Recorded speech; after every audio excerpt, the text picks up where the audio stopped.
So welcome back to Farther Down the Rabbit Hole. This is part 2 of Rabbit Hole Central, Infiltrates, MI6. And MI6, for those of you who are tuning in for the first time, and this is your first episode, an excursion in Farther Down the Rabbit Hole's experiments into infiltration, because, you know, going undercover is not my forte. I'm all about transparency. But what we're doing right now is we're considering international terrorism, and we're even considering the 9/11 truth movement as part of sort of a way to disguise from us what the truth is about 9/11. So what I'm going to do is take you over to the internet, and I've had a fabulous informer who's been giving me some great information, and what I'm going to do is pass that along to you, the viewer. See.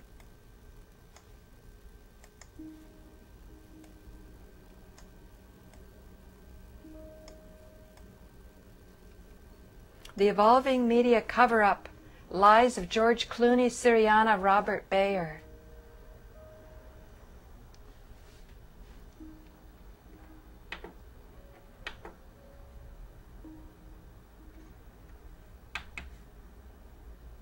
The Real World of Bob Bayer, Stephen Gaghan, Director Syriana on the coup d'etat and the Real Special Interests.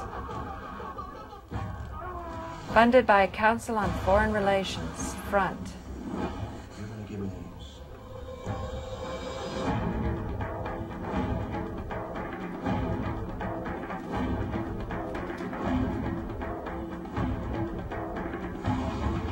It's coming now. Take the target out.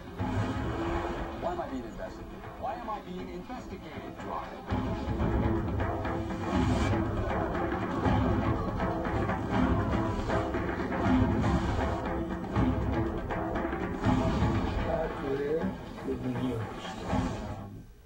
Coup d'etat information on this interest, the real special interest behind coup d'etat and all over the globe.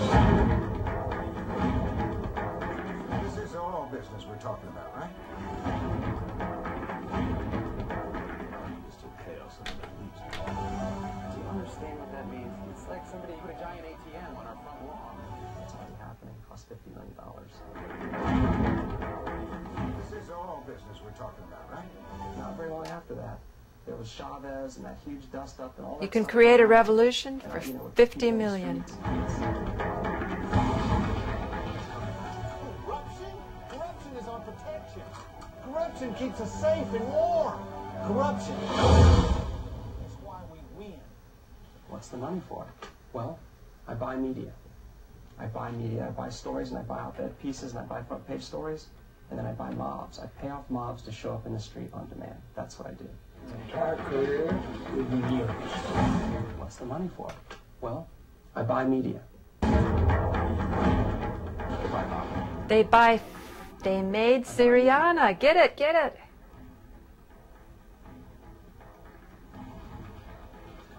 The real special interest behind coup d'etat and all over the globe.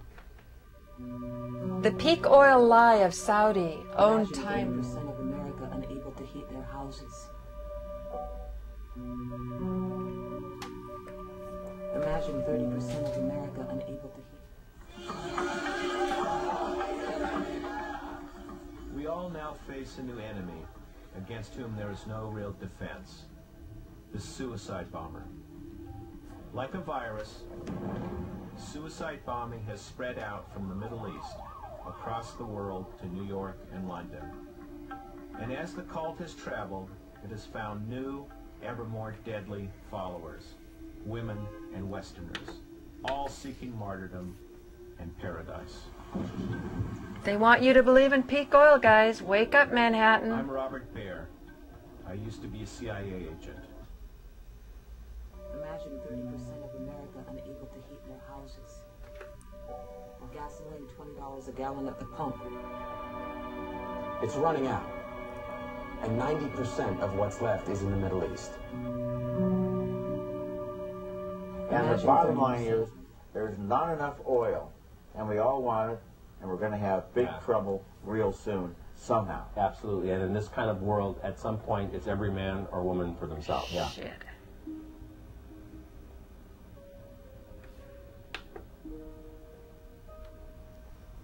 The first cover-up lies, Saudi Arabia and Pakistan. They want you to believe that Saudi Arabia did 9/11, the transatlantic criminal syndicate. Bad news. We turn now to Robert Baer. He's a former CIA agent, and he's written the book Sleeping with the Devil, How Washington Sold Our Soul for Saudi Crude. That's not me. That's Amy Goodman. President Bush insisting on maintaining the 28-page gap. But more than that, they're not telling us anything about the leads directly connected to the September 11 attacks. There are 5 or 6 Saudis who are apparently funding this attack. I'm Robert Baer. I used to be a CIA agent. They are not telling us anything about the leads directly connected to the September 11 attacks. There are 5 or 6 Saudis who are apparently funding this attack, and the Saudis are not telling us what their connection to the government or whether they're even connected to each other. Without their help, we're never going to get to the bottom of September 11th. Who are these people?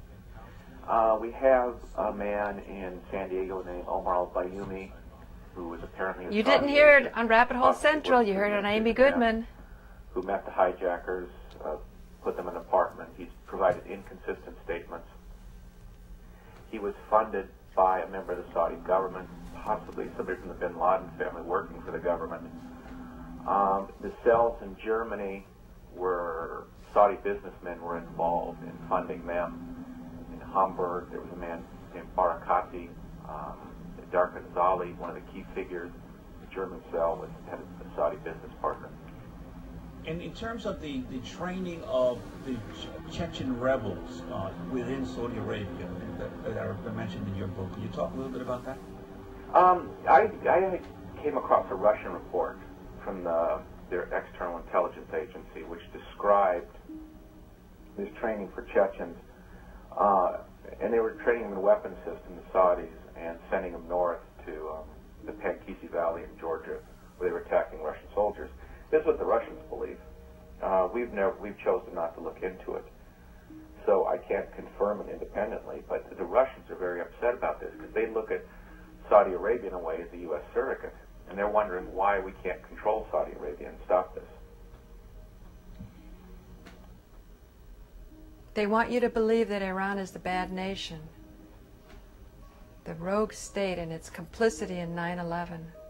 Clooney plays Bob Barnes, who's a world-weary agent who has never questioned his government until now. Are we going to have a nice, secular, pro-Western, pro-business government? It's possible. It's complicated. Of course it is, Mr. Barnes. Thank you for your time. They let young people march in the street, and the next day they shut down 50 newspapers. Put a few satellite dishes up on the roofs of my 2 dads. That doesn't mean that the Ayatollahs are surrendering 1 iota of control over that nation. Bullshit, bullshit.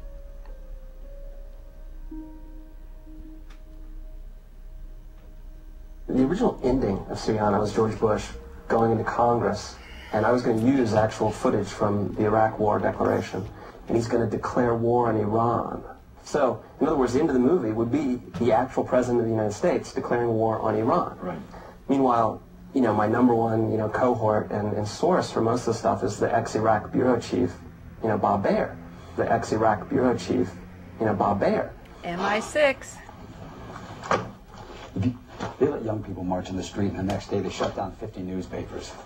Put a few satellite dishes up on the roofs of my 2 dads. That doesn't mean that the Ayatollahs are surrendering 1 iota of control over that nation. And he's going to declare war on Iran. Disinformation. Because I'd like to say, was Iran involved in 9/11? What countries were involved in 9/11? I think that at some level there was Saudi involvement. Obviously, 14 of the 19 guys were Saudis. Yeah, 15 were Saudis. They came from Saudi Arabia. They were recruited there. Presumably they were vetted there. And a lot of the money came from Saudi Arabia, but nobody's been indicted. Why? Right. And they've the shown other up question is alive, Iran. huh? A lot of them. What Iran about the ones set up alive? a strategic relationship with bin Laden in 1996. This I know for sure. You know, the 9/11 Commission report talks about Iran, saying there's a lot of tantalizing leads, but where does it all go? We need to investigate this, which isn't good enough. Bob, you're of the opinion that Iran had something to do with 9/11, that Iran actually is a terrorist state and does represent a threat to stability in the world, and yet at the same time that we shouldn't invade Iran. What should we do? We start talking. We should have been doing this years ago, talking to Iran and telling the truth about Iran first and foremost. Well, Yes. Why aren't we doing these things? Talk with Iran unconditionally, and they turned him down. Well, the hardliners were in power, and they benefited from this. They were named in Khobar, an Iranian intelligence officer, but the Clinton White House didn't want to name them because they didn't want to press the Iranians. Or it's a carrot and stick approach on this whole thing.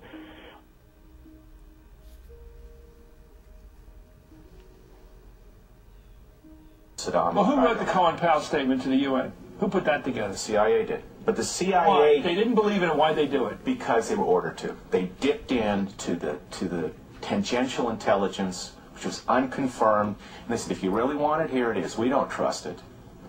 These are my guys. I know these guys. They're all my colleagues. You know, funny. And then they went out to the press and sold us. I mean, look, the Washington Post and the New York Times were... Why would criminal syndicate? Look, the Washington Post and the New York Times were... Why would some young...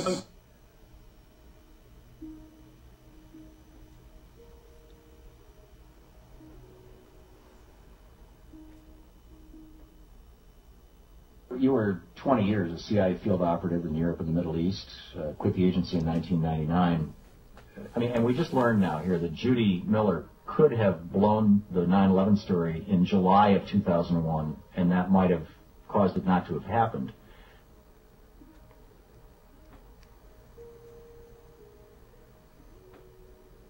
And so are you just, you know, personally of the opinion, I mean, not WBAI, not T, Amy Goodman. Previous activities with the agency, but are you of the opinion that there was an aspect of inside job to 9/11 within the U.S. government? There's that possibility. The evidence points at it. It wasn't an inside job. It was an international, criminal, transnational cartel. What if what they really want, what if they don't even want the shake? Have you considered that? Huh? What if what they really They buy want media, books, movies, airtime, mobs. And they want you to believe if it's on alternative media, they think you're stupid.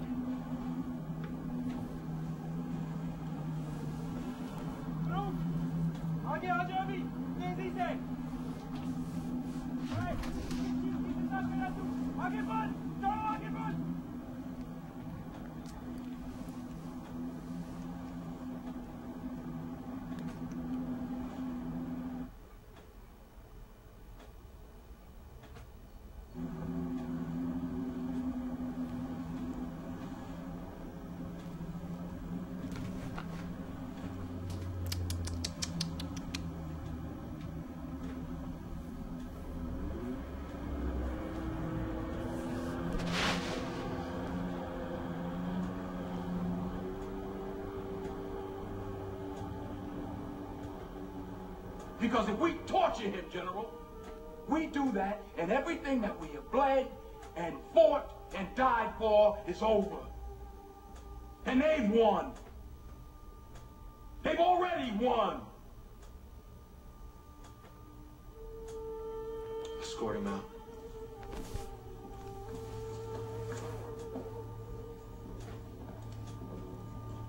Where did Substance D come from? Why can't we stop it? The bigger this war gets, the more freedoms we lose, the more Substance D is on our streets. Can't you figure this out? Can't you figure out who that guy sounds like? Humanity wasn't meant to live like this. Our every waking moment, tracked and traced and scanned. It's time to stop submitting to this tyranny. It's time to realize that we're being enslaved. Uh-oh, it's our tax dollars at work to protect us from ourselves. Hey guys, I used to be one of you. Stop selling out your own species. It's just a psychological operation to confuse you. Don't be confused, be clear.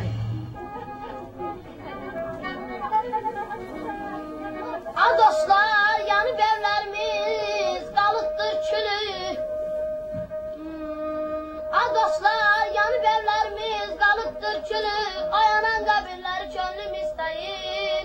Oyanan evləri könlüm istəyir. They don't control your Pentagon or police, they fear them. They fear you will find them, that's why they hide.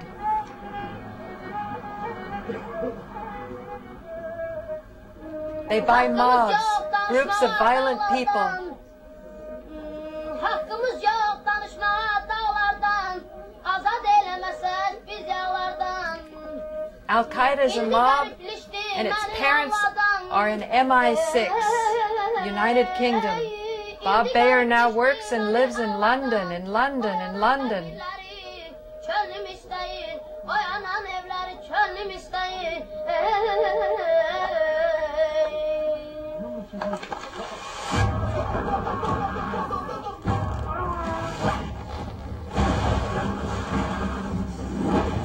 Give me names. What's wrong? What's wrong? What's wrong? Are you now?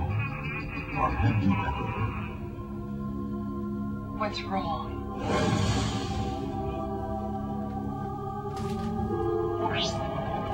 1138, prefix THX. Our career will be yours.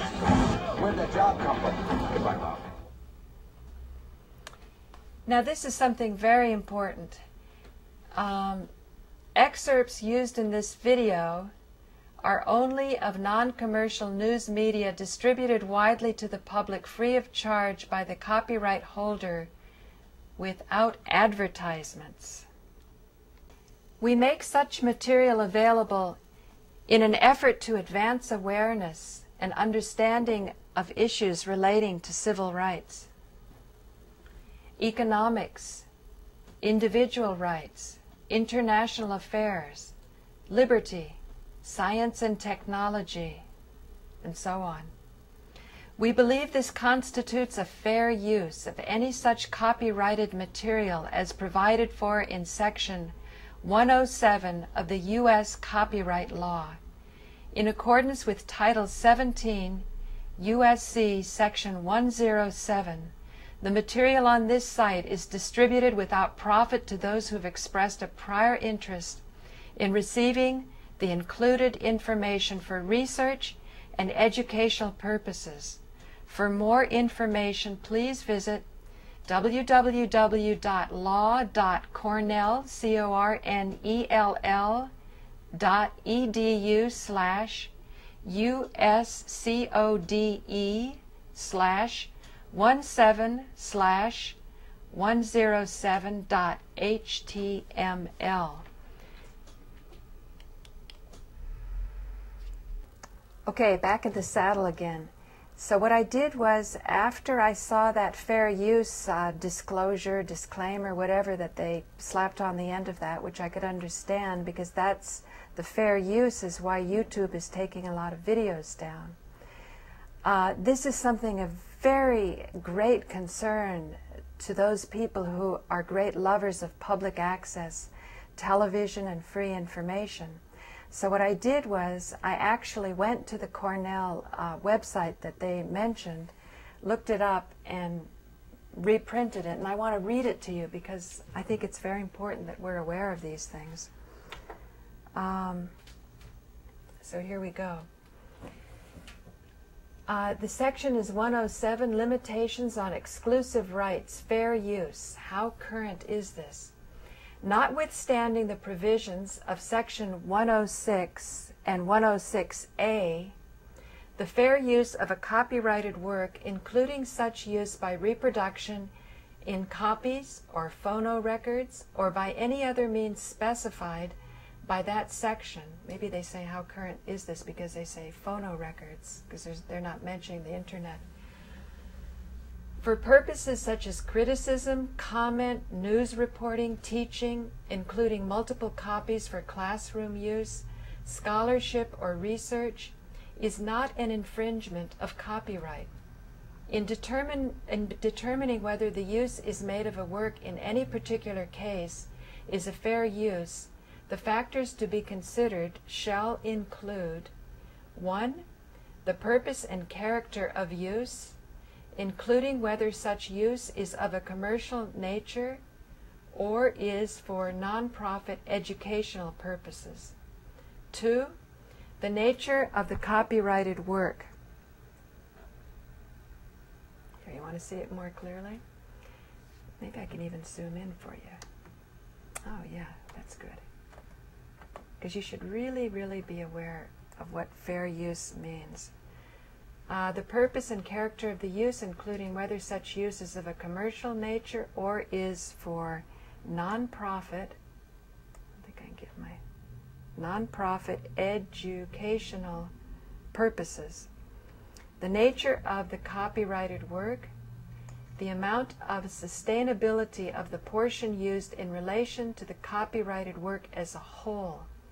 In other words, is that dominating the force of your presentation? Or is your presentation, you know, I think M&N sort of says 50%, but they're actually not super clear about that. The amount and sustainability of the portion used in relation to the copyrighted work as a whole, and for the effect of the use upon the potential market for or value of the copyrighted work. The fact that a work is unpublished shall not itself bar a finding of fair use if such finding is made upon consideration of all the above factors. Okay. Now, the reason I really, really want to emphasize this is because you can imagine with the material that we just saw, the people who are hiding, the people in the transnational criminal syndicate, if they have $50 million to get a coup d'etat going, to start a revolution, they certainly have the lawyers to start coming after people and say, oh, you know, copywritten material, copywritten material. But on the other hand, this whole issue of copyright is something that's coming to a head, so that when people say happy birthday to you, if you sing the happy birthday song, somebody has copywritten that. That means that if you use it in a piece, somebody could take you to court. However, if somebody takes you to court, they are going to start to throw a light on something that maybe, that I don't think maybe, that is glaringly wrong with our society when we don't have access to the images that are vitally important for our survival. Now, in order to stay absolutely on the clear side of things, I really want to take the operation that I'm starting, whatever you may think of it, you know, that it's a little ragtag, because so far I'm doing everything myself. I'm learning web skills, I'm learning all the skills, you know, to edit and so on up at M&N. Sometimes the people who I think will help me sort of freak out and they think that I'm an agent for the government. And, you know, because they see me moving forward, and I think we have such shame in our psyche that we can't even imagine that somebody would be successful without them being a CIA agent. But I think what I've just demonstrated to you here, that the CIA itself is infiltrated. But what I'm so excited about is that after a couple of hard years of working at this, sort of taking my attention off of Tantra, which is what I'm really interested in, how you create new realities, how you manifest, how you use yantras, how you use mantras. And I'm really excited about this material because I feel it gives greater clarity about what's going on. And when you have greater clarity, you can start bringing people together. So the fair use laws are very, very important to be exercised. It's that whole situation of use it or lose it. The more we exercise our freedom, the more we ensure that we have freedom. It's very important to talk about these things. Now, for me to be on the safest side of things possible, I would like to continue my charity. It was originally started when I moved money from my cellular fortune into a charity.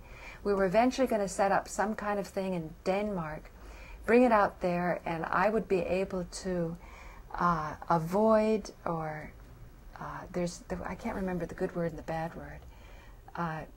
avoid tax is bad, but sort of minimize it. There's another word that you can use. Anyway, it was all correct and legal, so I could pay the minimum amount of taxes.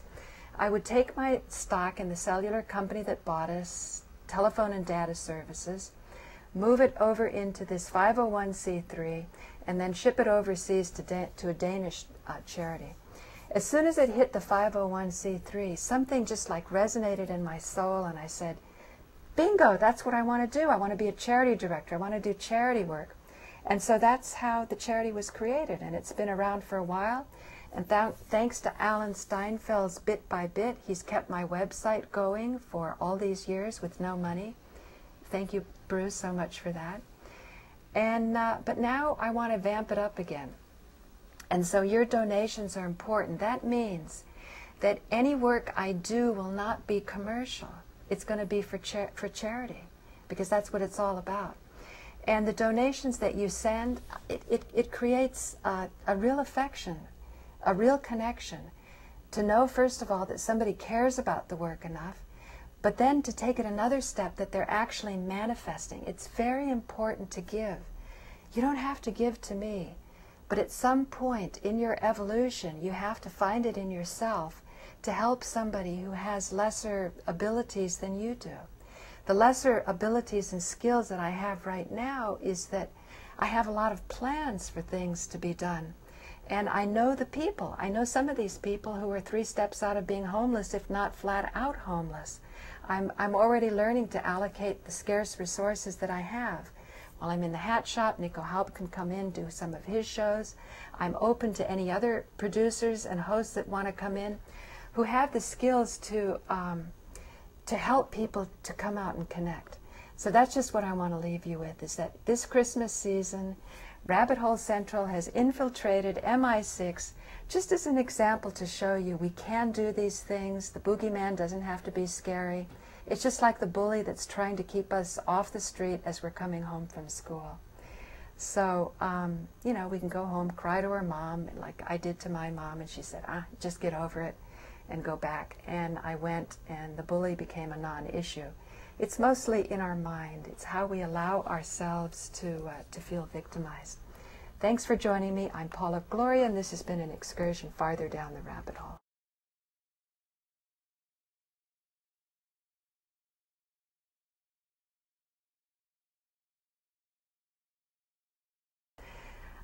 This is something of very great concern to those people who are great lovers of public access, television, and free information.